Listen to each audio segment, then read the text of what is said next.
Assalamualaikum warahmatullahi wabarakatuh. Perkenalkan, saya Gayatri Salsabila dari D3 Keperawatan Universitas Muhammadiyah Riau. Baik, saya di sini mau mempresentasikan materi saya tentang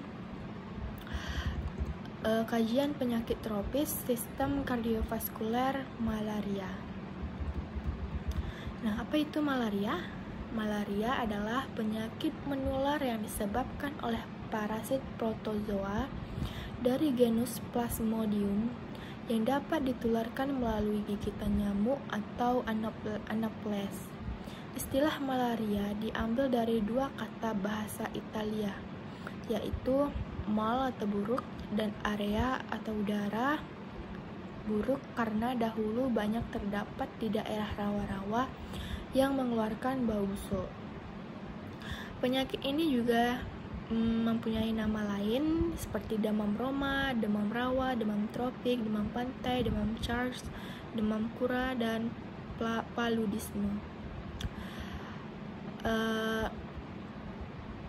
Soemirat tahun 2009 mengatakan malaria yang disebabkan oleh protozoa terdiri dari 4 jenis spesies, yaitu Plasmodium vivax menyebabkan malaria tertiana, Plasmodium malari menyebabkan malaria quartana, Plasmodium falciparum menyebabkan malaria tropica, dan Plasmodium ovale menyebabkan malaria ovale. Penularan. Penyakit malaria ditularkan melalui dua cara, yaitu yang pertama penularan secara alamiah atau natural infection. Penularan secara alamiah yaitu infeksi terjadi melalui paparan gigitan nyamuk Anopheles betina yang infektif. Sumber infeksi malaria pada manusia selalu sangat dekat dengan seseorang, apakah sebagai penderita malaria atau karir. Yang kedua, penularan non-alamiah. Malaria bawaan atau congenital.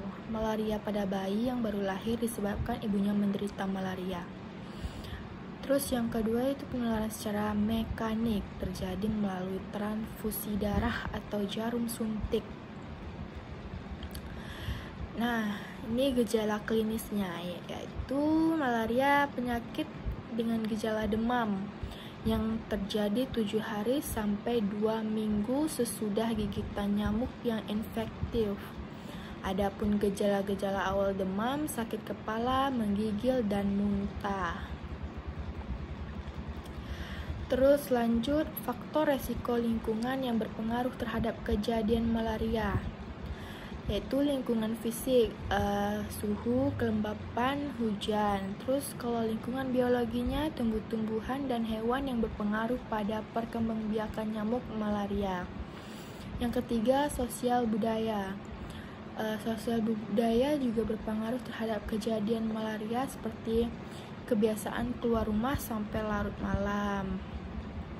Nah, upaya untuk mencegah malaria itu yang pertama ada pencegahan primer, melakukan tindakan terhadap manusia, terus tindakan terhadap Plasmodium, terus tindakan terhadap vektor. Yang kedua itu pencegahan sekunder, yang bisa dengan pencarian penderita malaria dengan diagnosa dini. Terus ada juga gejala klinisnya, pemeriksaan laboratorium, pemeriksaan penunjangnya. Dan yang terakhir itu ada pengobatan yang tepat dan adekuat dengan cara penanganan akibat lanjut dari komplikasi malaria. Terus yang kedua itu rehabilitas mental atau psikologis. Nah, sekian itu saja yang dapat saya sampaikan. Lebih dan kurang saya mohon maaf. Assalamualaikum warahmatullahi wabarakatuh.